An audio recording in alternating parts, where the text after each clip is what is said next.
Now, Diddy's in a tricky situation. Boy, that's the understatement of the year. Yeah, I think it's over. You think it's over? I think it's over for him as like a figure in entertainment. Right. But do you think it's over as him as far as jail? like he gets a cell right next to R. Kelly? I don't think so. I don't think he gets locked I think he up. skates. I think he skates. Or he goes to like Bali. Oh, yeah. Yeah. That's a move, huh? I wanted to clear right here over these digital airwaves of YouTube that the career of Sean P. Diddy Combs, as we know it, it's over. This shit's over. It's over in the worst possible way, one of the worst possible ways you. Diddy has officially hit rock bottom. Every single brand he's ever partnered with has dropped him. The FBI has seized his private jets, frozen his bank accounts, and locked down his mansions. His revenue, zero. His name, radioactive. And now, for the 5th time, Diddy's lawyers are begging the court to release him on bail. But even if he gets out, what's left to go back to? The empire he spent decades building is crumbling fast. People in the industry are already calling it. This is the end. The end of Diddy as an icon, as a mogul, as a man who once claimed he couldn't be touched. And you know what? They might be right. Before the investigation started, Diddy was the 2nd richest man in hip-hop. His net worth was over $1 billion. He ran more than a dozen businesses. He was sitting at billionaire brunches with Jay-Z, Mark Cuban. And the mayor of New York, just weeks before the scandal broke, Mayor Eric Adams handed him the literal key to the city. They called it Diddy Day. His face was plastered on jumbotrons in Times Square. New York's bad boy had officially made it. And then, everything collapsed. Fast forward a few months, and that same key to the city returned quietly, embarrassingly. At the mayor's request, the same people who once toasted champagne with Diddy now won't even say his name. His so-called best friends in the industry silent. His business partners, it's gone. Jay-Z hasn't said a word. Mark Cuban's nowhere in sight. The message is clear, everyone's jumping ship to protect their own image. And it's not just public. It's perception that's crumbling, it's the numbers. Diddy's billion-dollar fortune slashed. In 2022, he was valued at over $1 billion. Today, some reports put him closer to $300 million and falling. The math is brutal. Nearly 70% of Diddy's wealth came from his alcohol brands, especially his partnership with Diageo for CROC. That deal alone was worth over $1 million now. That stake has plummeted down to around $150 million. His cash reserves lower.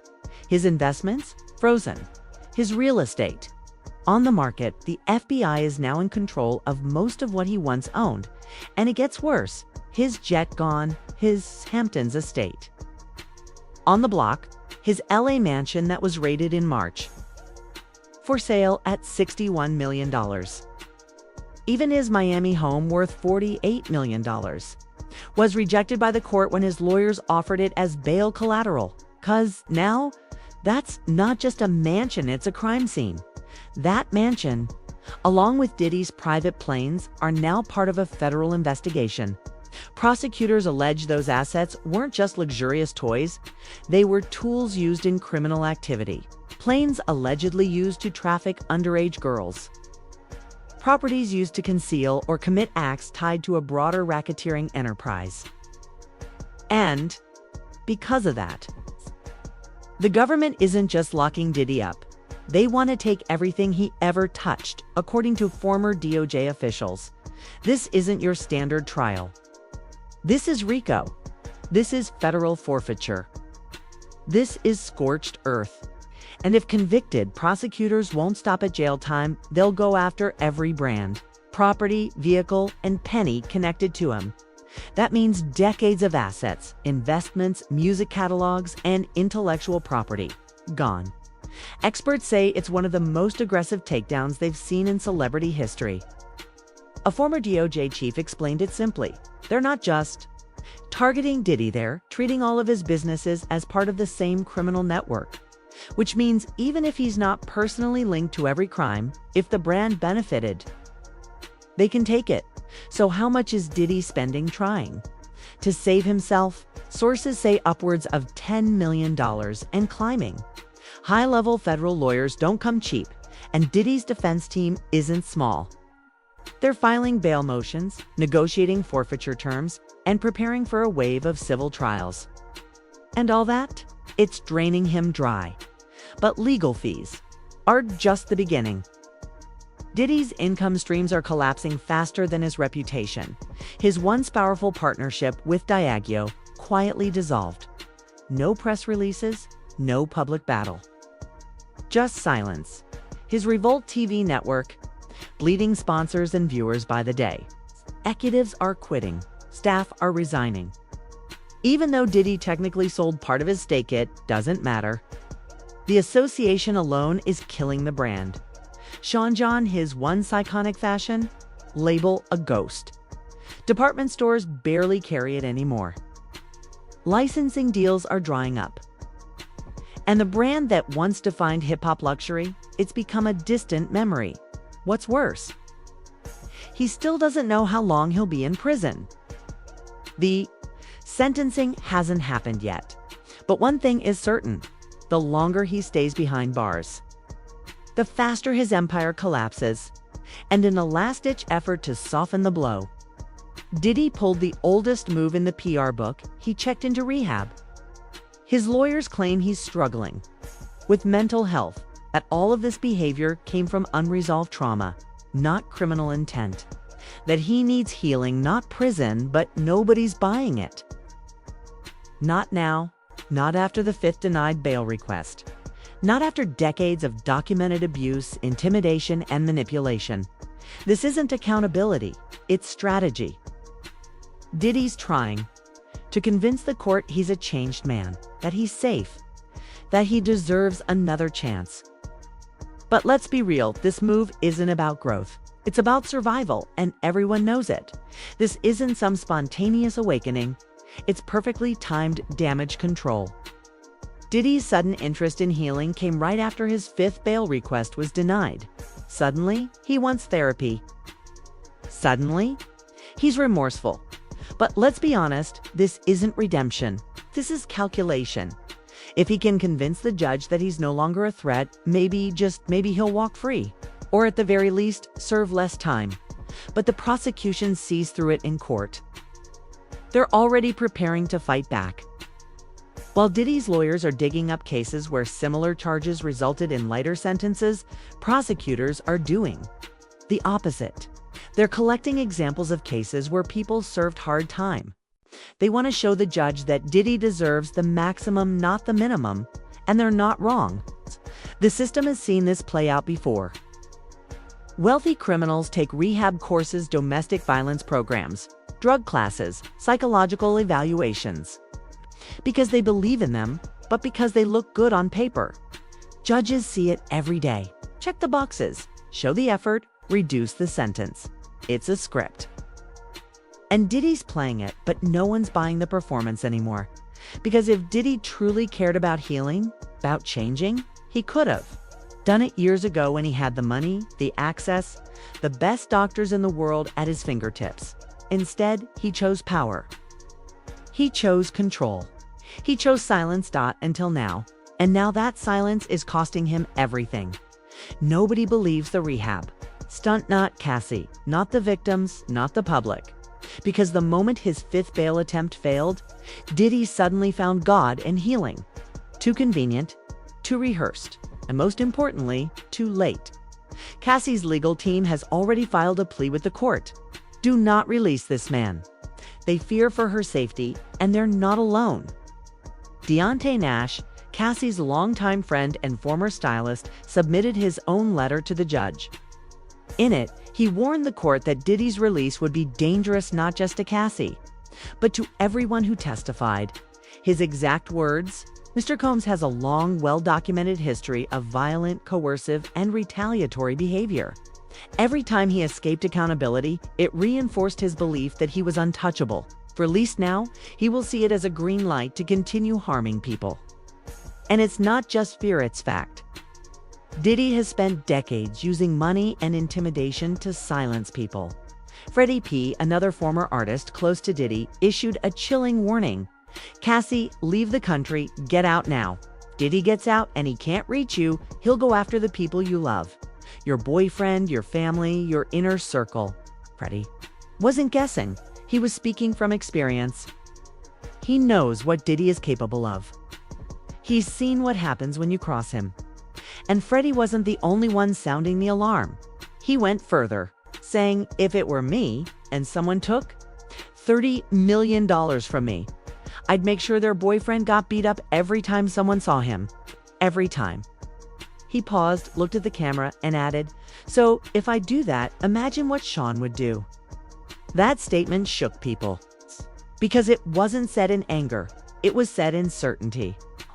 The unspoken truth was loud. Diddy doesn't forget, he doesn't forgive. And if he walks out of jail, people fear what or who he might come for first. The fear isn't hypothetical. Diddy has a pattern, a long one. His empire was built on control, manipulation, and fear. Now imagine taking that empire away. Imagine stripping that kind of man of his wealth, his status, his power. What's left? A threat. A threat to those who finally found the courage to speak up. And yet there are whispers. Whispers that Diddy might not serve real time at all. That he might walk away from this mess with his mansions, his money, and even his private jets. Why? Because Suge Knight claims Diddy is more than just a celebrity. He's a federal informant. According to Suge, Diddy's been working with the feds for years. That's why he believes Diddy will get a slap on the wrist, if anything. Why he thinks Diddy might skate by while others take the fall. Because when you know too much, you become too dangerous to lock away. Suge Knight didn't hold back. In his interview, he laid it all out. If the feds really wanted Diddy gone, it would have already happened. Keefe D said Puffy paid him to take out Tupac and me. That's murder for hire. That's RICO. But no one's used that testimony. Why not? It's a valid question. If Diddy was truly the target, Keefe D's confession should have been enough to take him down years ago. But instead, the feds ignored it. Or buried it. And Suge believes he knows why, because Diddy is protected. He's useful. And if things ever go south, he has enough dirt to take the whole industry down with him. That's what makes this situation even more dangerous. Diddy's talking to the government to save himself. He's not just a threat to his victims, he's a threat to the powerful people who once stood beside him. Industry insiders, executives, fellow moguls, people who've built billion-dollar careers in the shadows. And now, those people are watching closely. Because if Diddy starts talking, he could bring down the entire house of cards. But if he stays, Quiet Tan still walks free, then what message does that send? That the rules don't apply. That money still talks. That silence still pays. And the truth is, Diddy's silence has always been strategic. He built his entire career on being untouchable, on knowing who to befriend, who to threaten, and what to keep behind closed doors, and for decades, it worked. He was the guy with the champagne in one hand and the contract in the other. The puppet master, the kingmaker. Now, he's the cautionary tale, and this cautionary tale is unraveling in real time. Gone are the private jets and million-dollar suits. Gone are the celebrity friends, the Grammy night handshakes, the billionaire brunches. What's left is a man sitting behind bars, scrambling for a sixth chance at bail, trying to trade luxury for mercy. But no matter how many deals he offers, the judge isn't moved. His fifth bail request denied. Even after offering $50 million, house arrest, 24/7 private security, and giving up internet and phone access, the court said no. Why? Because the court doesn't just see Diddy as a man, they see a pattern. Network. A system of abuse masked by wealth and power. And that system, it's what prosecutors are trying to dismantle. And now, Spotlight is on October 3rd. That's when sentencing begins. That's when the world will find out. Does Diddy walk free Or does the empire finally fall? His lawyers are pushing the narrative of mental illness, childhood trauma, addiction, anything that might humanize him in the eyes of the court. But prosecutors, they're not interested in sympathy. They're preparing to show the full weight of what Diddy built, a criminal machine disguised as a music empire. They've already told the court, this isn't about one bad night or one bad choice. This is about a decades-long history of exploitation, with power used to destroy, not uplift. Of victims who were ignored, silenced, bought off, or worse. And for the first time in his life, Diddy is no longer in control of the narrative. And now, the world is watching to see how it ends. Because this isn't just about Diddy anymore. It's about every celebrity who thought fame could cover up everything. Every executive who looked the other way. Every friend who said nothing while the empire was being built on pain. Diddy once stood at the center of hip-hop culture. He shaped the sound, the business, the lifestyle. He taught artists how to think like moguls. He made being a bad boy look like a badge of honor. But behind the smoke and champagne was a system built on fear, on silence, on trauma. And now, every brand is gone. Every business partner has vanished. It's a billion-dollar empire. It's disintegrating. What remains are the court documents, the asset seizures, the victims' testimonies, and a growing number of criminal charges. The fifth bail offer rejected. The $50 million bond, not enough. The rehab program, transparent. The PR campaign, too little, too late. Even his own mansions are being treated like crime scenes. The jet, gone. The estates, frozen. The net worth, bleeding out. Diddy thought he was untouchable. He thought he had enough power, enough friends, enough money to outrun everything. But the truth is, the system he built is now the very thing collapsing. On top of him, the people he silenced. They're finally being heard. The world he ruled, turning its back. And if the feds have their way, this won't just be the end of Diddy's career. It'll be the end of Diddy, the empire, the influence, the illusion. It's over. And the final chapter. It's being written now. The curtain has fallen. The glitz, the money, the power wit was all borrowed time. Diddy's empire wasn't built to last. It was built on silence, secrets, and survival. Now every lie is being unraveled in court. Every brand has fled. Every friend has disappeared. The music has stopped. And the man who once thought he could buy immunity is now facing a reality he can't escape. This isn't just the fall of a mogul, it's the exposure of an entire machine. The illusion is shattered. The mask is off. And what's left behind? It's just the wreckage. If you've made it this far, you already know this isn't just celebrity drama. It's the unraveling of a legacy.